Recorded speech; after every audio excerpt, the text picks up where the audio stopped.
think there's been a lot of momentum since Katowice. It's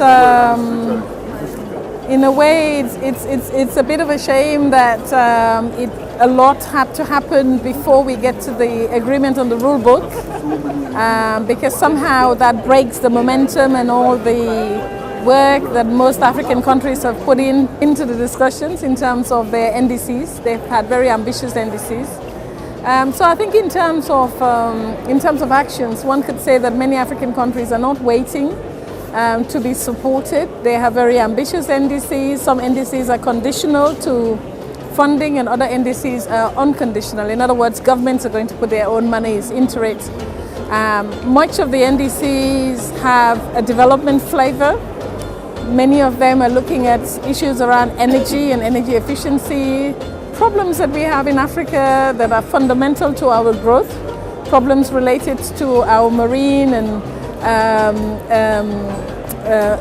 fisheries sectors, problems related to agriculture and how we can move towards a more efficient agriculture, climate smart agriculture, problems related to issues around urbanization and the potential difficulties that we will have. We are the youngest continent, 1.5 billion people, but almost you could say that 60% of our people in Africa, the population in Africa is under 25.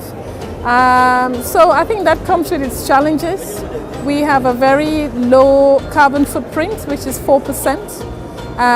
But we are also a frontier continent and we're growing also at a fast rate. And this will come with some new challenges, new emissions. So how do we manage all of that? So I think what you saw in Katowice is a sense that people do, or countries in Africa do realize that they have to do more. And they are doing more. They are doing more, and this is indicative with the NDCs. But the NDCs need a lot more support than where we are. If we are to realize the objective of the Paris Agreement, we need more support.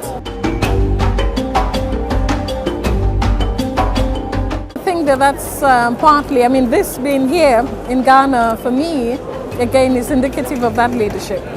I think if you talk to individual countries, there is a lot happening. There's an NDC hub, there's investment opportunities that are being tapped into. Countries are looking at sectors where they need to show greater effort in terms of climate action. And many of the countries are doing quite a lot already in these very sort of climate sensitive sectors. So yes, I think that there is no denying that Africa is showing greater leadership. Well, I think what needs to happen is that we have to be able to ensure that our NDCs are aligned with our national development plans. If we have to do NDCs and then do national development plans separately, then that makes it very complicated. But if these two are converging in a way that allows us to do development, then I think then we have a good chance of making a success at our NDCs. Many of the NDCs have been crafted in a hurry because of the history of how it was put together.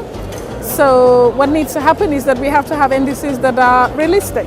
You know, if the NDCs do not have legs, if they're too ambitious, and if there's not enough funding that is coming into the development of strong bankable proposals or even the production of these proposals, then I think that will really delay a lot of the action that we want to see.